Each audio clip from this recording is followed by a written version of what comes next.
The following podcast is a W2M Network original production. Visit W2Mnet.com for all of our other great podcasts, plus news, reviews, articles, and opinions from the worlds of wrestling, video games, football, and entertainment.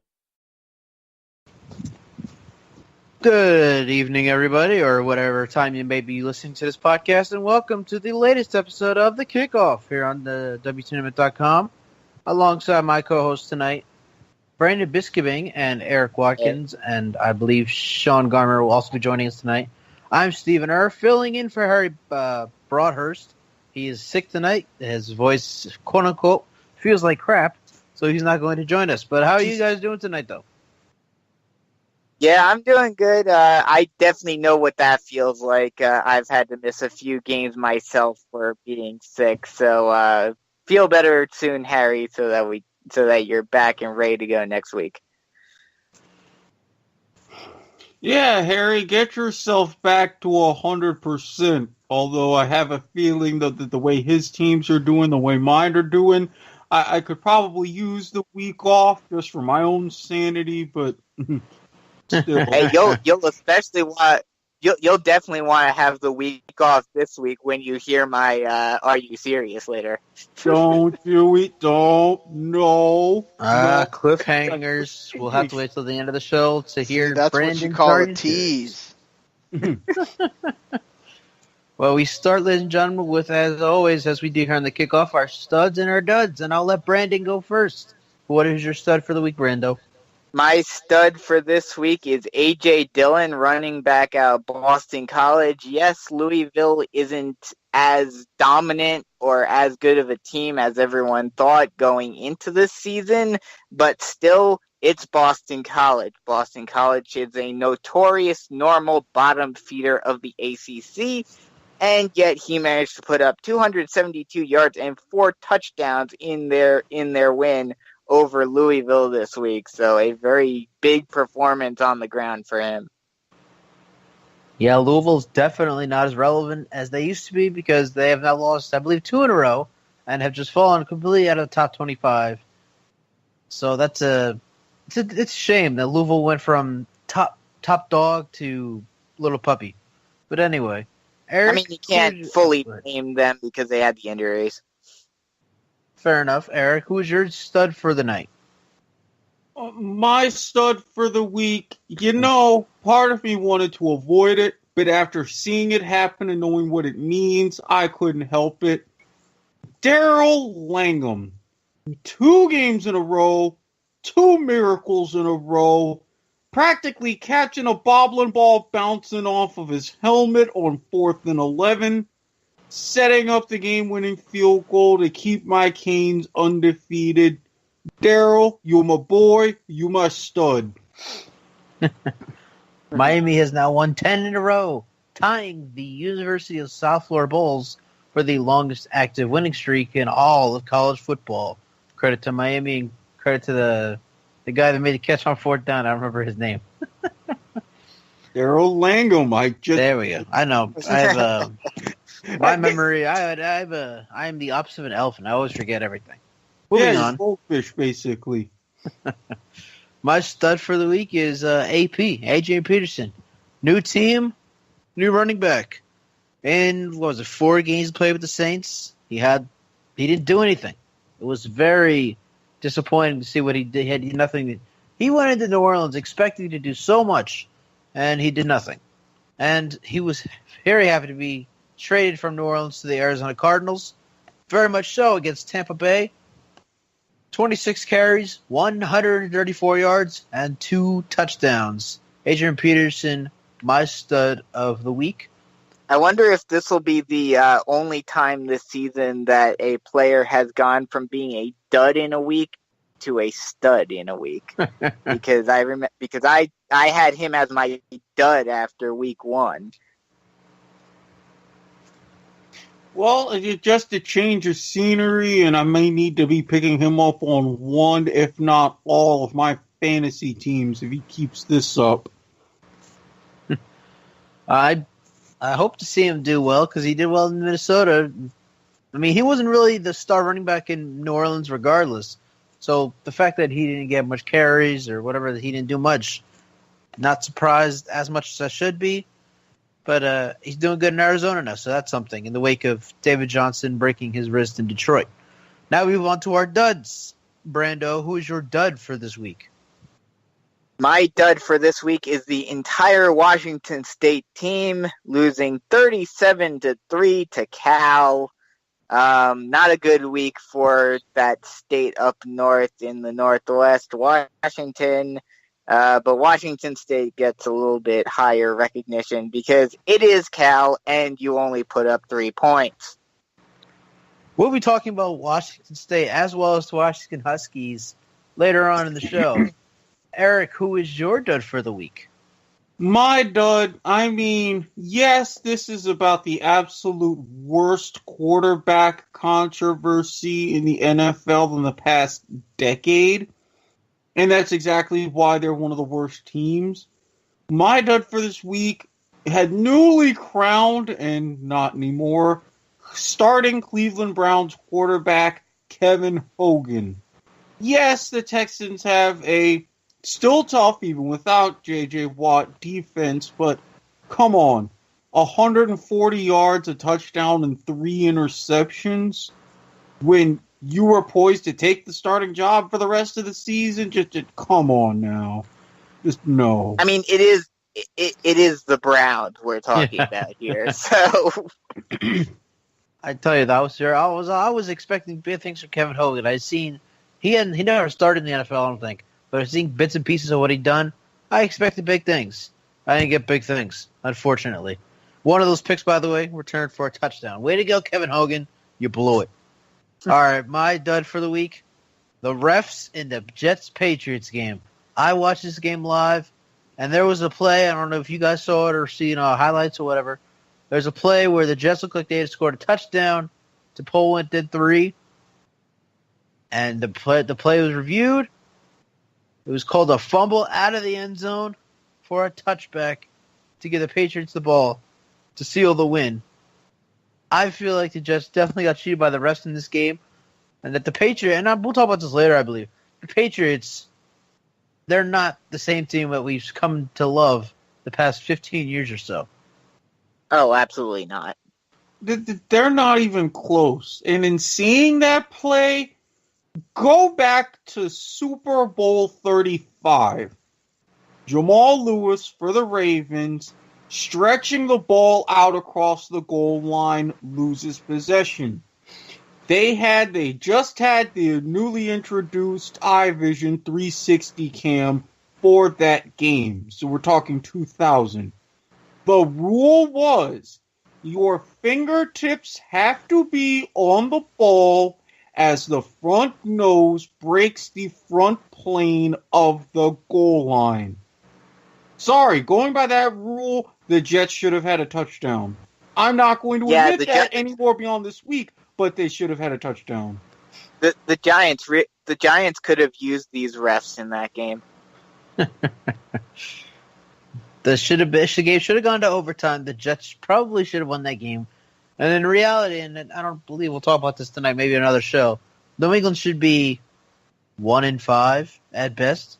But then somehow, some way, they are 4-2 on top of the AFC East. Excuse me, because it's the Patriots. They are not. I tweeted this out after that game. They're not a good team. They are a lucky team. Oh no. Well, this is a discussion for another day, but right. Lucky is a very subjective term. I would use more along the lines of getting calls because they are the Patriots. You gotta keep the dynasty going in the NFL, given what's going to be left of this season. It's all about the money.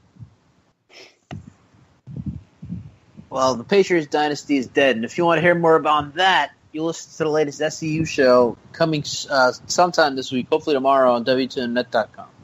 So, if we're done here with our studs and duds, that was good stuff by you two. We will move on now to So That Happened, our new segment here on the show, which was supposed to be non-biased, but let's face it, we get a little biased. My first thing first, So That Happened is that Clemson was knocked off by Syracuse Friday night at the Carrier Dome in Syracuse, New York. The one thing I took away from this is, with that loss, and I know I was thinking about last year, how Clemson lost in November last year and still made the college football playoff.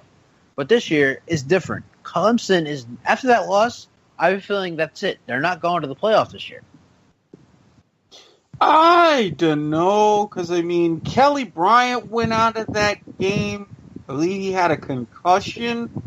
Now, with Dabo Swinney, who was smart enough to rotate 3 quarterbacks this season, but clearly Kelly Bryant was the guy. I still think if they can find a way to run the table, they can make it in. Well, I think the big question in regards to that, and Eric will like hearing this, is whether or not Miami remains undefeated. Because if Miami remains undefeated and is undefeated going into, Selection Sunday, like the Selection Sunday equivalent, whatever it is in college football, there's no way that you do not put Miami in over Clemson.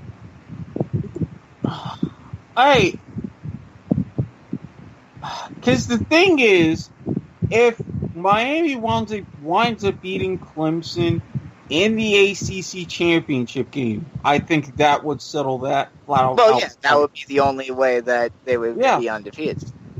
Absolutely. But then again, you got to think to the point, look at the Atlantic right now. Clemson's in a little bit of contention with the way NC State is playing to even make it to the ACC championship game. So if that's the case, it's going to be some real trouble. But yeah, if it winds up Miami beating Clemson, of course Miami's going to be in, and that's going to be that. So it's at the point to where time will tell. I am so torn. Dad, blurb it. Yeah, I really like NC State. I liked them last year, and I love them again this year. And Eric brought this up. Clemson still has to play NC State. Last year, they almost lost in Clemson. If NC State had just kicked a field goal, it would have been an upset. Unfortunately, they missed a field goal. Clemson won in overtime. This year, the game's in Raleigh. So it's good. The pressure is on for Clemson. And the fact that Kelly Bryant is probably going to miss some time. That's another factor that tells me Clemson's not going to make it. And like Brandon said, Miami's won 10 in a row, tie for the longest active streak in the college football. So we'll see how Miami does, see how NC State does. And there's Virginia Tech. Clemson beat them this year, but last year in the ACC title game with Deshaun Watson, they almost came out with the win. So there's another team in the ACC that could prove to be a problem for them. Yeah, but Miami's going to handle Virginia Tech, though, so I'm not terribly worried as far as that. So, that's good. That's okay. Any thoughts on that, Brando? What was the question? Oh, no, I was just talking about how NC State, Miami, and Virginia Tech could all challenge Clemson for the ACC. Oh, yes. I would say Miami is definitely the front runner right now. But, if NC State can make a run or Tech can make a run, they definitely have a chance. The ACC is definitely more wide open and more surprising this year than we all thought going into the season, because 2 of the main teams that everyone thought would be front runners are hardly in contention. I don't think are in contention at all right now in Florida State and Louisville. Yeah, that's true. Woo! Thank you for getting rid of DeAndre Francois, because that's the last thing that I wanted to focus on right now. Thank you, Bama. But anyway, so that's it for that. Clemson might not win the ACC this year. They're probably going to miss out on the playoff. That's my take on that. Now we move to the NFL now. Atlanta, and I know Eric, being a Dolphins fan, loves this. Atlanta blew a 17-point lead on Sunday and another loss. This is the 3rd time in the calendar year that the Falcons have blown a big lead. I don't know if it's a 17-point lead. They've blown big leads in 3 games in the last 12 months. This is not a playoff team, right, guys? Given how the NFC South is, maybe. I can't entirely rule them out because look at Tampa Bay. Look at New Orleans. Look at Carolina. But I would have to say, with this big rematch coming up against the Patriots, if they wind up doing the same thing again, then no, they're not a playoff team. But they still, as of right now, they've got a slim chance in my mind. Yeah, they need to get some more wins. Like Eric said, the AFC South is pretty much a 4-team toss-up race right now. All teams are playing well. All teams have winning records. I think I think Atlanta certainly has a chance, but if they keep on blowing these big leads, that chance is going to slip away. And for the record, people wondering what are the 3 games that the Falcons blew big leads in? Against the Chargers last year, lost in overtime. Remember that game? Obviously, Super Bowl 51, and then they just did it again against Miami. And Brandon, to correct you there because I'm one of those guys. Tampa Bay is at 2-3, not a winning record. Oh, but, okay. They're just under 500. But everyone else is 500. They were my NFC South champions coming into the season, so that's another disappointment. If it wasn't for that, if it wasn't for the hurricane out, they would be at 500. I would assume. I think they would be in Miami. Yeah, you guys think that the offense is to blame? Because I saw reports today of lots of blame going around on Steve Sarkisian for the leads being blown, and Matt Ryan said that no, the players need to play better in his system. Yeah, the players need to play better. Like Matt Ryan. That. Matt Ryan has 6 touchdowns and 6 interceptions this year through 6 games. He needs to play better. I mean, the team definitely needs to play better, but, I mean, if a defense can't hold a 21-point or higher lead, that's a problem more on the defense. Yes, the offense needs to continue to produce, but, the defense has to do its job, too. You can't be just racking up points left and right to make sure that you maintain a lead. Yeah, I mean, to asking what this offense needs to do in these situations, even with a guy like Steve Sarkisian, you can't score 30, 35, 40 every game. You're not. So when you have your times where your offense is going to be consistently good, get into the 20s, your defense has really got to step up. Get more pressure on the quarterback. Keep an eye on that secondary so you don't get beat deep. There's so many things more that can go wrong on defense that can cost you games more than they can on offense. Exactly. Carolina is on top of the NFC South right now at 4-2. Atlanta is right behind them at 3-2. But if the Falcons keep playing this way, the way they have been all season, I said it before the season they're not a playoff team, and they're proving me right now. But we'll see how the season goes. It's only week 7. And a long way to go yet. And we stick with the NFL, and Eric brought this up earlier. The Cleveland Browns started quarterback Kevin Hogan against Houston. I expected big things. I got little things. He threw 1 touchdown and 3 picks. And just like that, Cleveland is back to Sean Kaiser. In the words of Vince Lombardi, guys, what the hell's going on out here? Cleveland is being Cleveland. And poor Hugh Jackson, he's probably going to get fired even though this isn't entirely his fault. Nobody in that front office or anybody else, and maybe Hugh Jackson's starting to feel this way too. They don't have the patience.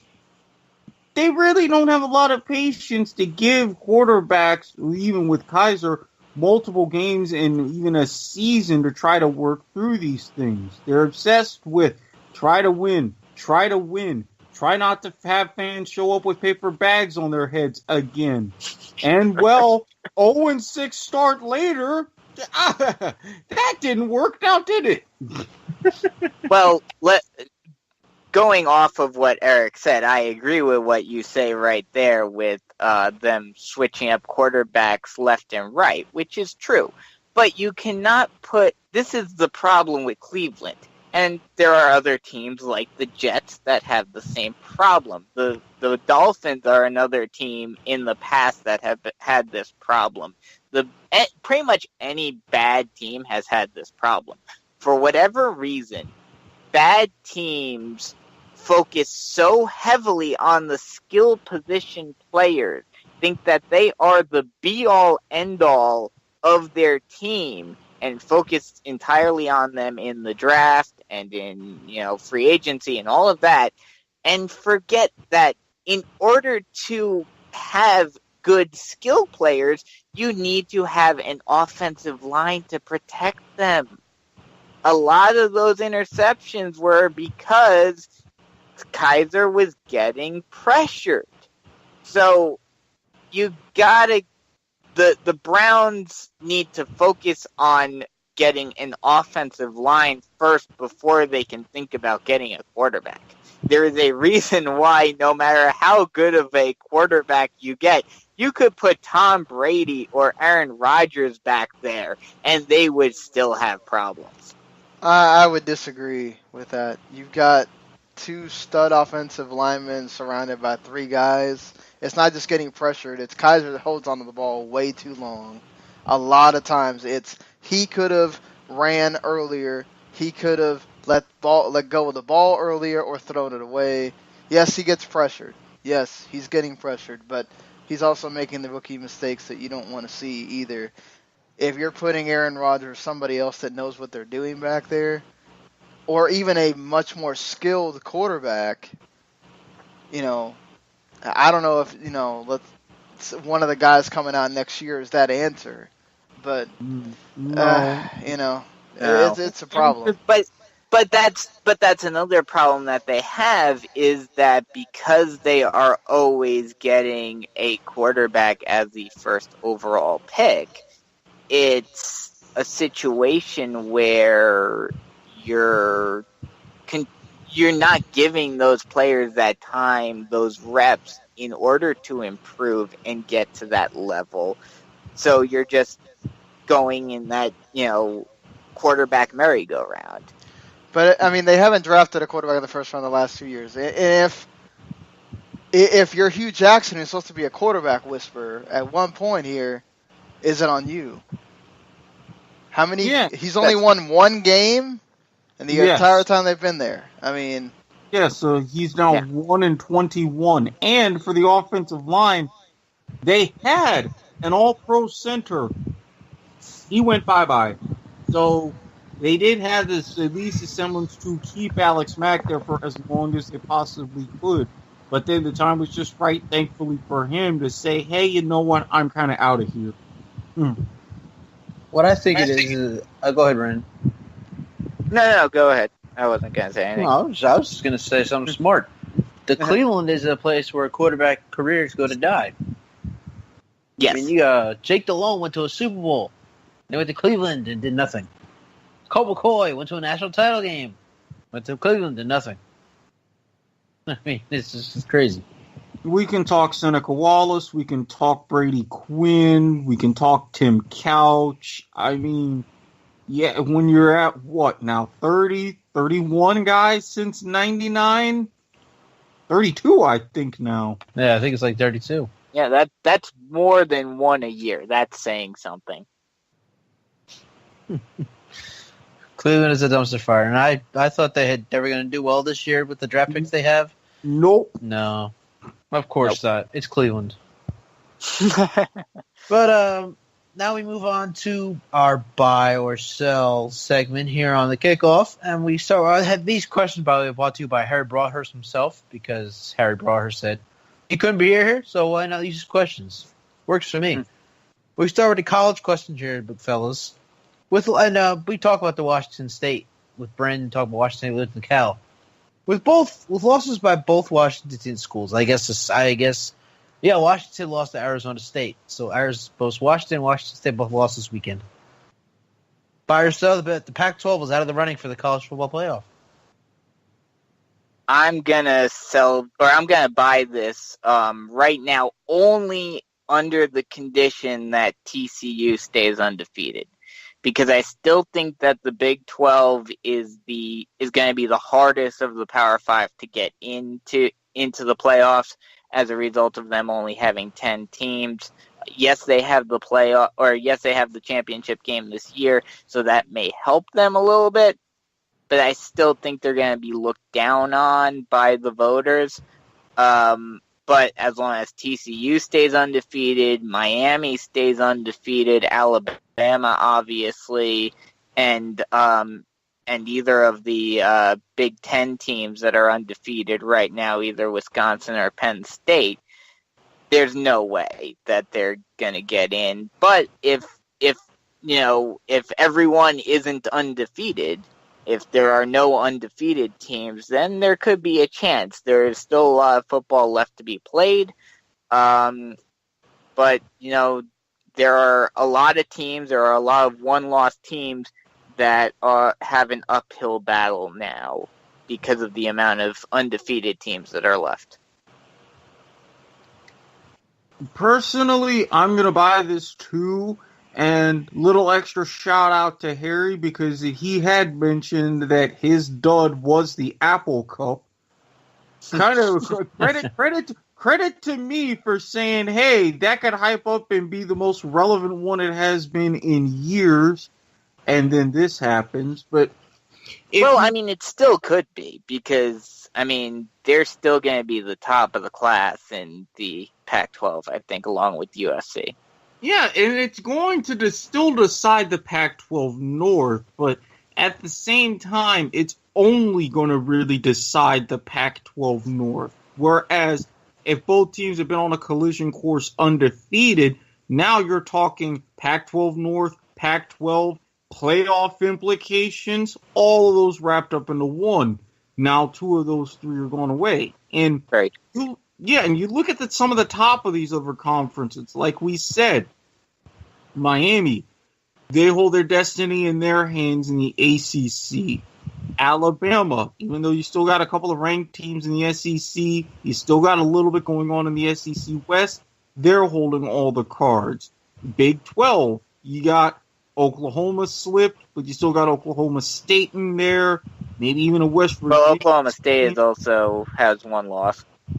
Right, but the thing is, with the way that the Big 12 is set up, you have a guaranteed conference rematch in that championship game, because they're still doing the true round-robin schedule.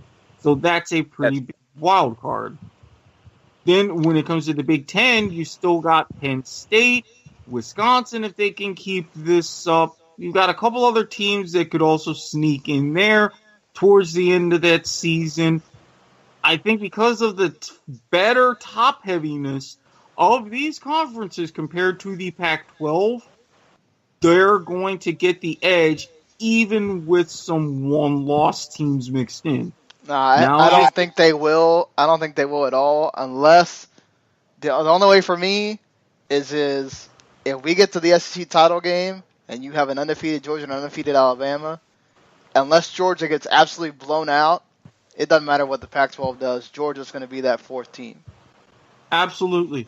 And that's something even to think about again. The playoff has set precedent to where you don't have to necessarily win your conference if you have a strong enough loss at the right time. I just want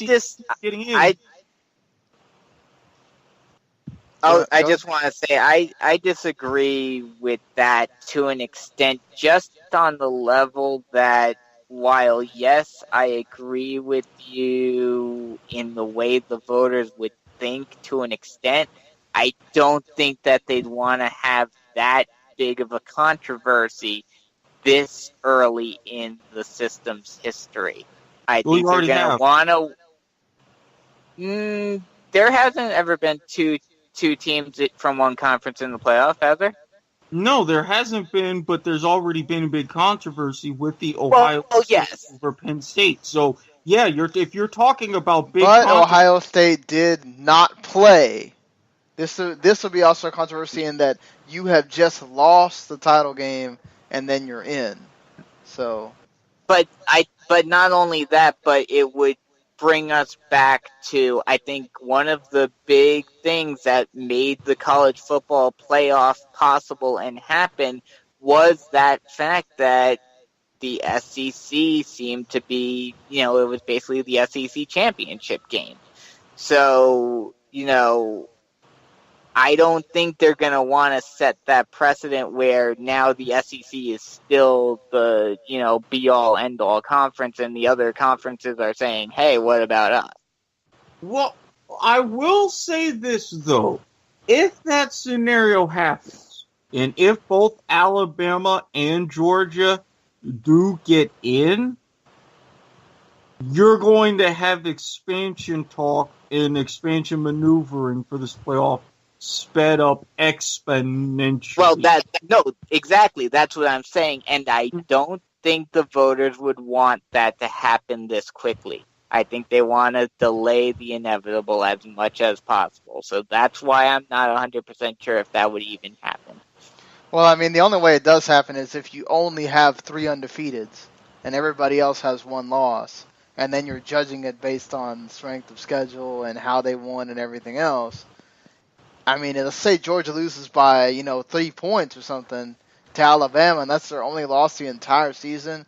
I mean, that's really hard to say, no, Georgia doesn't deserve that 4th spot. I get it's the same conference thing and all that, but I still think that let's say that happened. Let's say, whoever wins the Big Ten stays undefeated, and let's say Miami stays undefeated.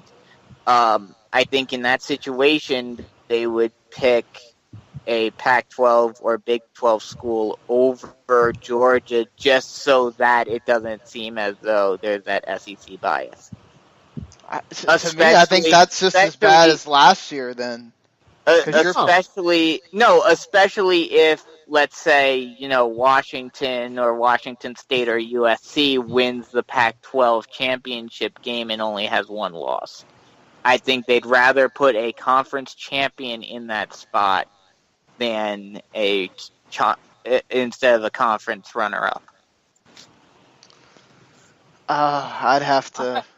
I don't know. For me, let's say Notre Dame goes and somehow wins some of these games, right, that we don't think they're going to win. Mm-hmm. That win by Georgia over Notre Dame looks really good at that point. And that non-conference is way better than what, some of these other teams, especially in the Pac-12, did. I mean, that's the thing, though, right? We're looking at the 4 best teams. We're not looking at conference. We're not looking. Right. They've already set the precedence. You don't have to be champion. I mean, I get what you're saying, Brandon, but all these precedents that we say, this is definitely not happening. They've almost broken every single one every year. It seems like. And I feel like if that scenario somehow happens, it's almost impossible for them not to pick them. And I'll even piggyback on what Sean said. Say Notre Dame goes out and beats USC on Saturday. That not only helps Georgia, helps Notre Dame because they could even start to make a bigger run and a bigger push to that spot. But then that knocks the Pac-12 out of the conversation even completely. No doubt. And I think with the Big 12, they're still going to be the biggest wild card because you have to beat a conference team twice. Yeah. Very hard to do. Now, if Notre Dame goes and beats NC State and Miami, that's where I think it's almost. Well, I know you don't want me to say that, but I'm just saying, if it did happen, I mean, it's almost impossible not to say. How can you not put Notre Dame in as that 4th spot then? I completely agree. Especially if Miami is still undefeated and the voters finally put them in a more respectable spot. I mean, as they get these big wins, they're gonna go up. USC's what 10th. If they beat USC, they're gonna go up. Yeah. The fact that no, I'm not talking about Notre Dame. I'm talking about Miami. The fact that they are an undefeated team and they are below in the rankings non-undefeated team is a joke. Well, the main reason what teams are they under right now? And of course, according to the AP. I know they're in 8th, so I'm not sure. I mean, you got to remember they had the week that they missed. You have to remember they played a weakened Florida State team. No, I'm not saying that they're the top team in the country, but I think especially among the Power Five, and this is one of the problems that I have with college football, is that the reason for why they are so low is because Miami is not considered a power school like they were in the past, so their prestige or lack thereof hurts them now. Is that why? I don't think so.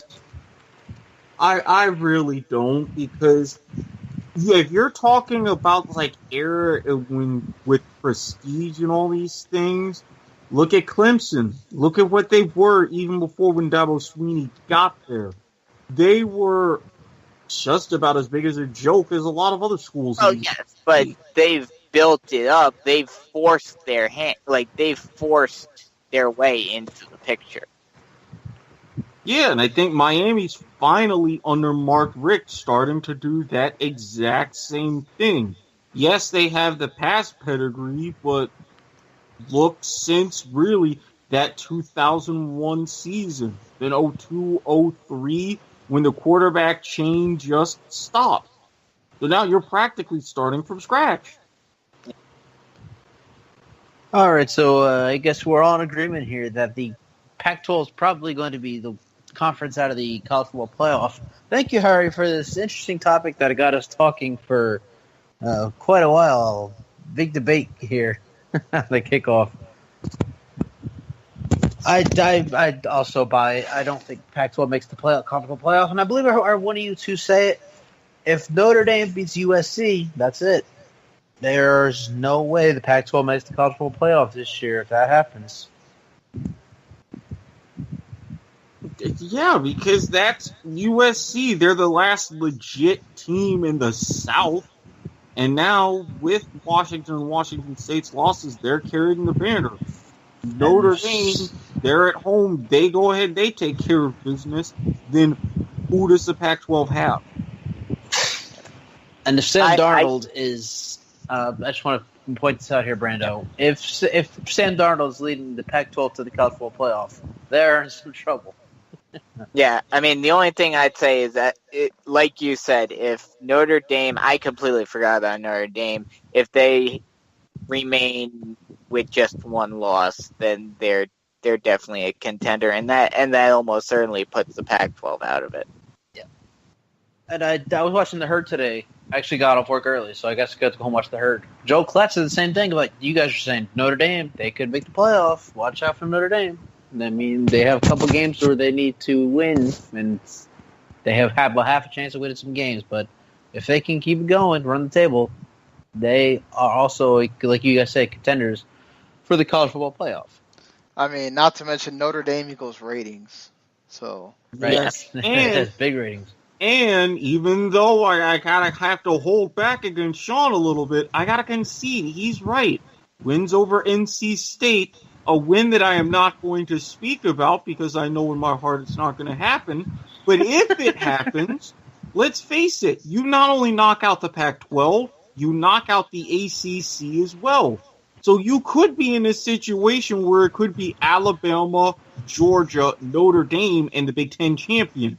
Then what's everybody going to say?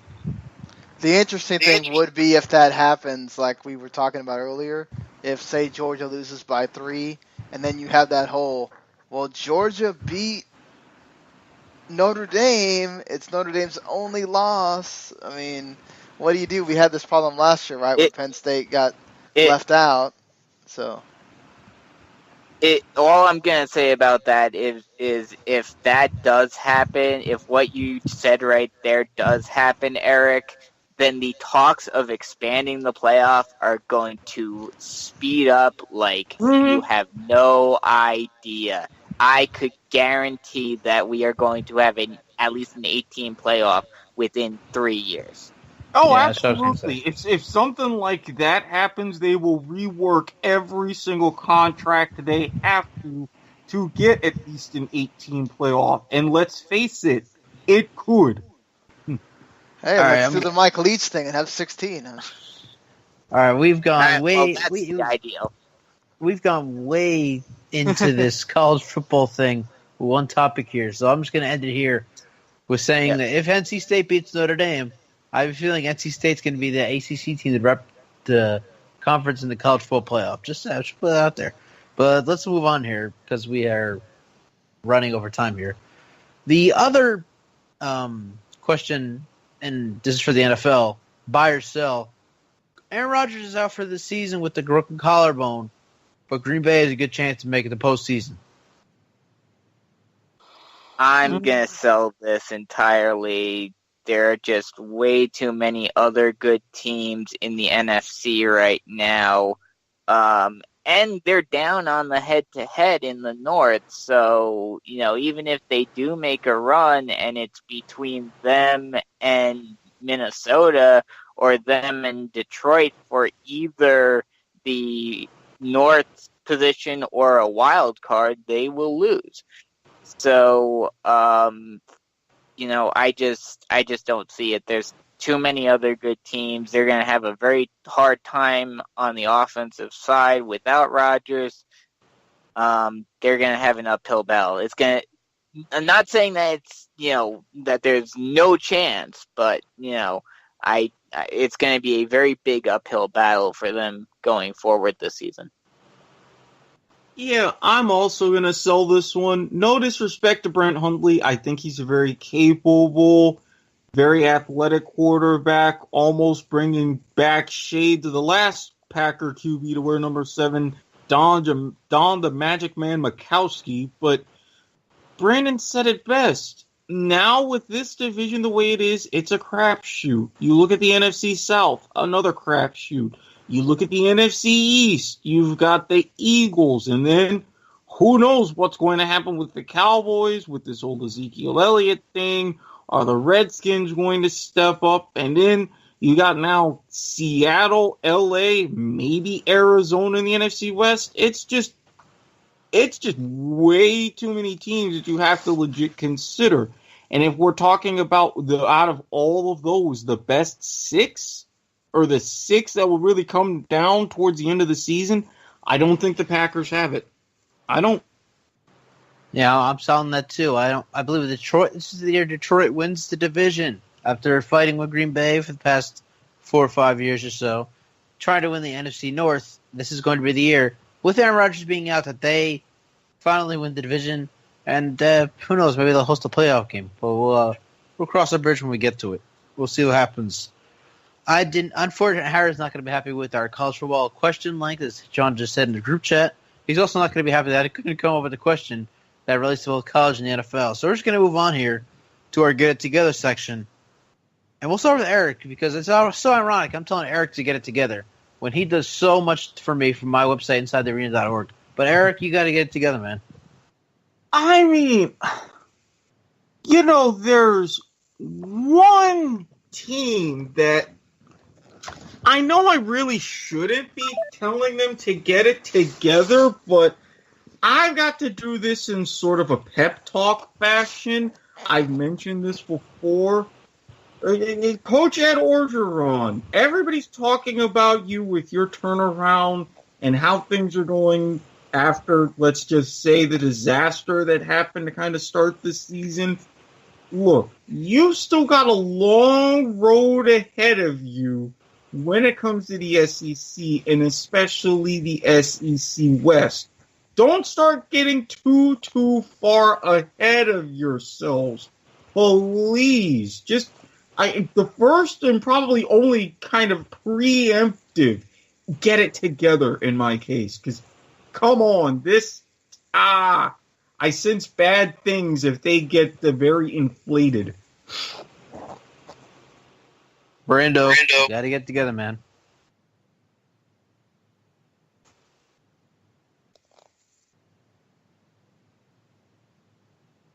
Have we lost Brandon? Uh-oh. I think we have. Okay. Well, it was a good show, ladies and gentlemen. But we're gonna keep it going here. I'm just gonna go ahead and say my get together. And I said it earlier. I said it on the SCU show this week. It's New England. This team is the luckiest team in the NFL right now. They should be 1-5 because they should not have beat. They already lost to the Chiefs. That was a given. I give them the Saints win because that was the worst defense in the league at the time. Should have lost to Tampa. Let me check the schedule. I forget. They should be a 1-win team. I know that much. Yeah, but okay. I got a Houston. That should have been a loss too. I don't know. I think with the Houston one, even though that was a battle, especially with what Deshaun Watson did up there, I think that should have been a win. I gotta give him 2. I gotta give him 2 for what they've done this season.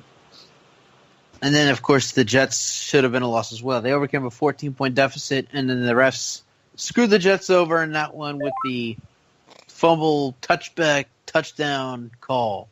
So, yeah, this is not the same New England team. The dynasty is dead. For more on that, you listen to the latest SCU show coming this week on W2Mnet.com. Appears we've lost Brando. I don't know what happened to him.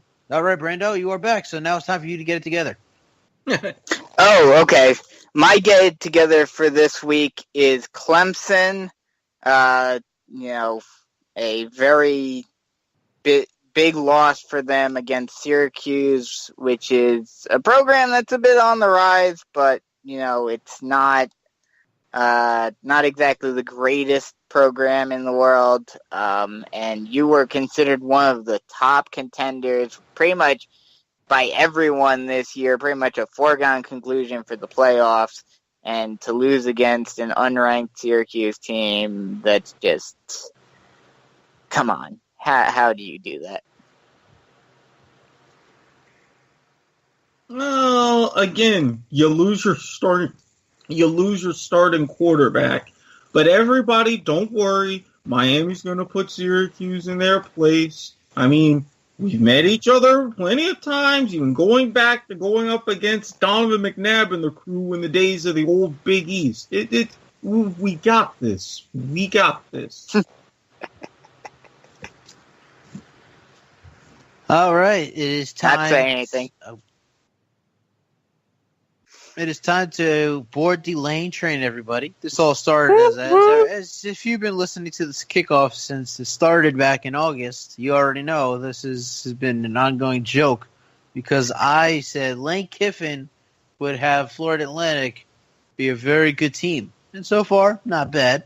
They're 3-3. And this week they go against Sean's alumni, North Texas. Games at Boca Raton, however you might be saying it. Wait, wouldn't the proper phrase be Sean's alma mater? Because he's the alumnus. Yes. Sure. Let's go with that. Hey, wait a minute. Me and my diction, me and my vocabulary. Former English major. Can't figure out the difference between alumni and alma mater. Yeah, Sean's former school. You're being corrected for words by a math major. You should be the one to get it together, Stephen. I appreciate the math major for helping me out there. Sean's former school, North Texas, will travel to Boca Raton, depends how you say it, wherever you're from. And they should not be taken lightly. I mean, Florida Atlantic has a 71% chance to win this game, but that's a pretty big percentage because North Texas gave Iowa and quarterback Nathan Stanley, who I am falling for, a run for their money when they went to Kinnick Stadium a couple weeks ago and almost knocked off the Hawkeyes. I don't understand how FIU has a 71% chance to win. Should be at least a 61% chance, I would pick. Because North Texas, as Sean will probably tell you, not a team to meddle with. I'm certainly hoping that North Texas can win that one because not only did Sean go there, one of my old partners from when I was calling games with the Sun Belt League, also is actually currently going there. So let's go Mean Green. I mean, it also wouldn't surprise me if we see this as a conference title preview coming towards the end of the season, because right now, Florida Atlantic in a dogfight with Marshall in the East, North Texas leading the West. I mean, who knows? We could see these two teams battle it out yet again in a couple of months. So this is going to be a good game because this could potentially decide home field for that matchup. I now know Mean three Green. people that... Go Mean Green. There you go. I now know three people have either gone to or now go to North Texas because one of mine Eric's former colleagues, I don't know, Eric, you remember Eric Chiafalo, he also attends North Texas. He is on their radio station and does some stuff with the CBS Sports affiliate down there. I wonder if he knows my old partner from when I was calling Sunbelt games. I would know. I haven't talked to Chiafalo, and it's been probably almost a year now. But well, I do want to say Gary also went to UNT as well. So 4 people. Hey, look at that. We're all everybody's from North Texas now. The Lane Train has reached its destination. That's the end of that segment. I hope you enjoyed that. That was fun. And it's time to wrap up the show because we definitely went in hard on that college football playoff talk. Are you serious, guys? I'm going to start off here because, well, I believe I probably steal Brandon's thunder here. But you're gonna steal it. You're gonna be the one to break Eric's heart. Don't do it, Steven. I'm gonna have to do it. Sorry, Eric. I respect Eric very much, but Syracuse could easily beat Miami. And we're talking about how Miami can go undefeated and all this other stuff. And yeah, they won 10 in a row. The tie for the longest active streak in the FB in all college football. But look at how they won. I mean, they almost lost to Georgia Tech. They've showed a lot of struggle this year from what I've seen. And Syracuse is coming off a win against the defending national champions. Watch out, Miami. But Syracuse is coming to give you free money. Battle tested, man. We got this. It's at home. Bring on the rain. Syracuse can't handle that. Nope.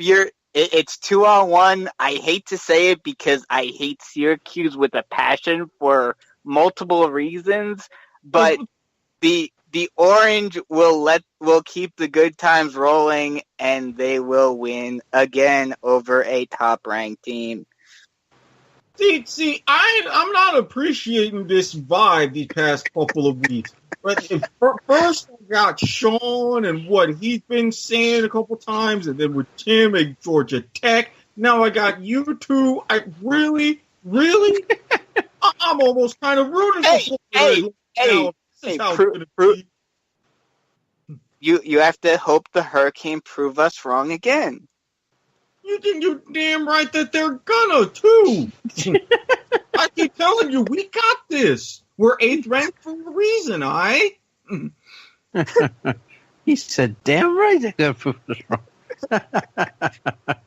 I can't get over that. That's great. For my NFL pick, wow, this is very tough because a lot of good games going on here. A lot of good games. But I guess I'm gonna have to say that. Wow, this is tough. Minnesota's a 5.5-point favorite over Baltimore, but that defense, I still like the defense. I still want to see them do well. Actually, they did well the first 2 games. So I'm gonna say Baltimore goes into Super Bowl 52 Stadium and knocks off the Vikings. Wow. All right, Brando, are you serious? My Are You Serious for the NFL this week is the Cardinals over the Rams. That's a good one. That's good. It is a good one.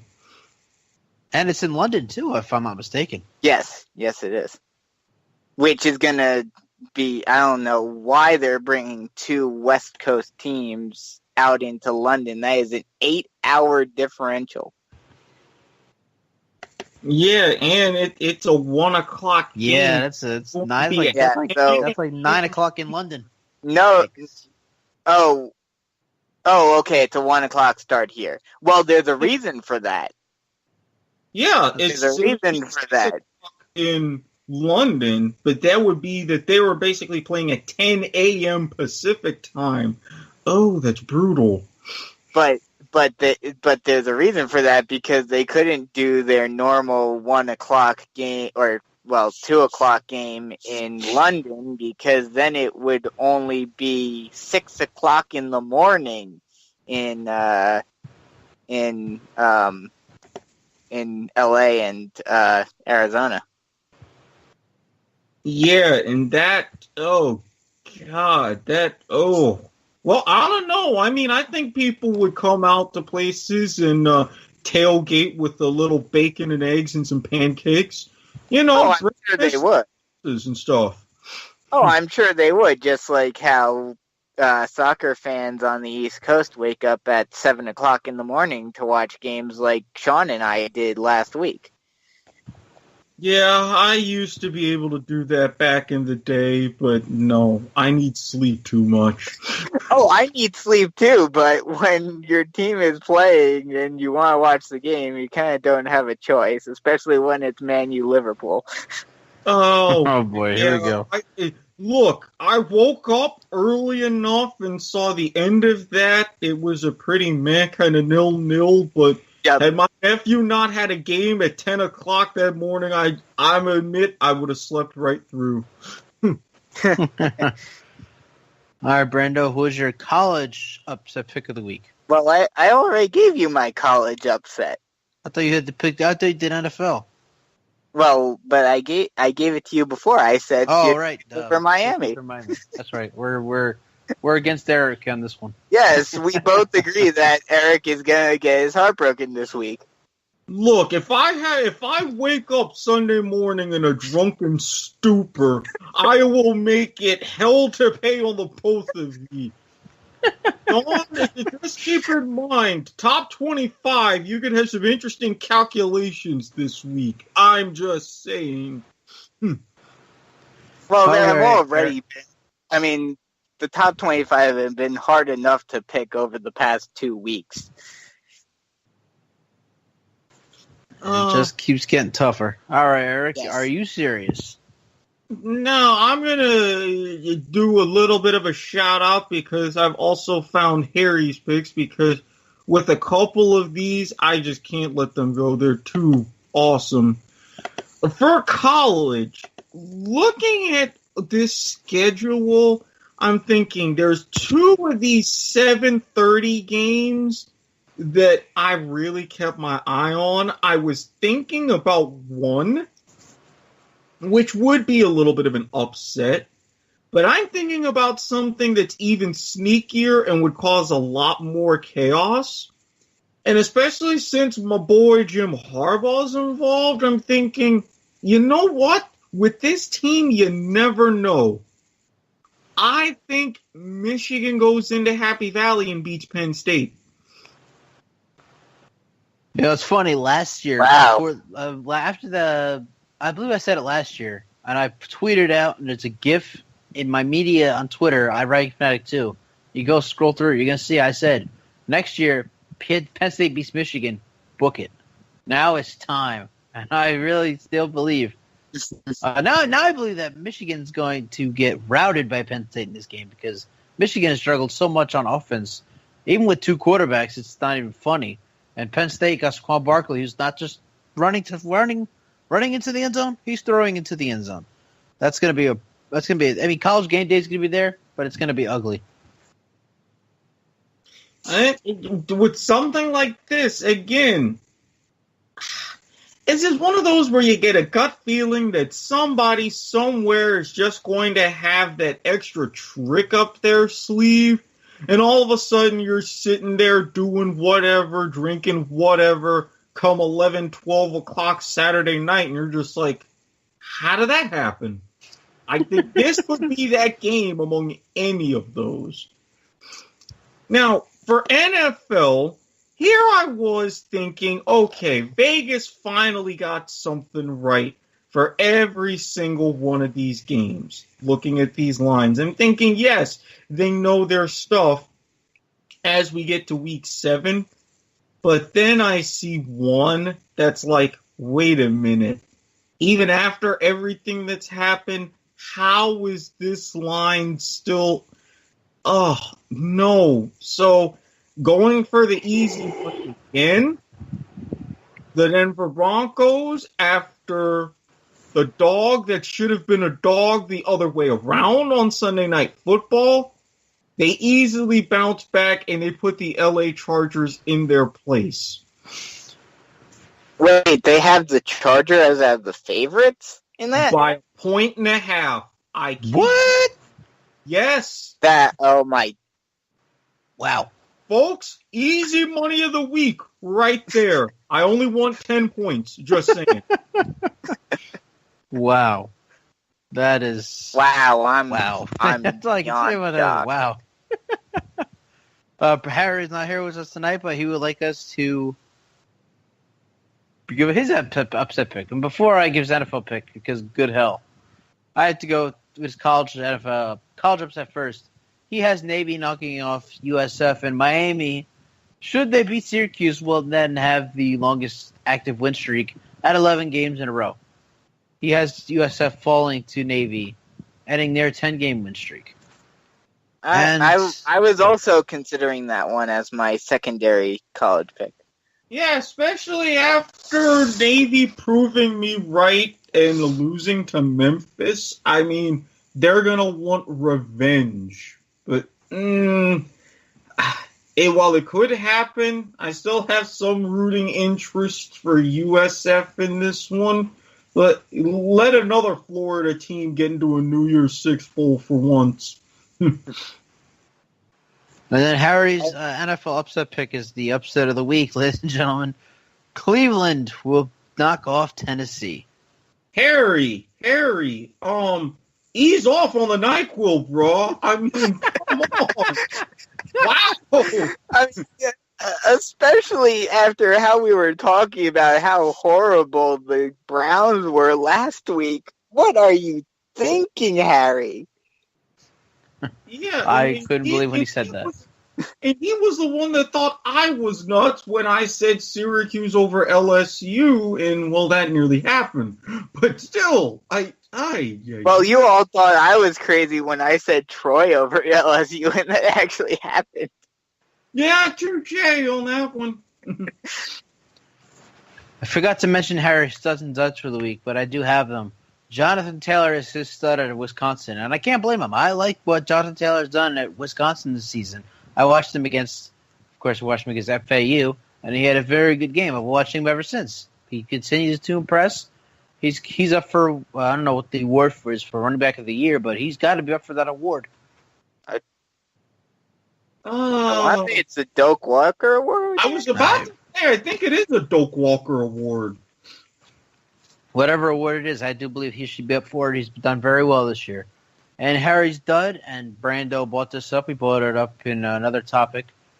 The Apple Cup teams, even though the Apple Cup isn't played till around Thanksgiving or the end of the November, both Washington and Washington State earned Harry's duds for the week because they both got upset by unranked Pac-12 teams on the road, nonetheless. Yeah, what a shame. I had my hopes up for that game. I was even going to have me some good old apple cider just sitting back and watching. All right, fellas, any final thoughts on this show? The only other thing I have to say is thank you, G-Men, for finally getting a win and being a shocker at that, dominating against the Broncos.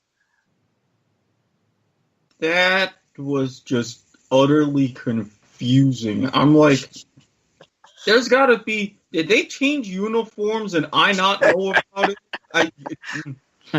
Hey, trust me, even as a Giants fan, with the fact that our receiving core was utterly decimated, I was just as shocked as you were.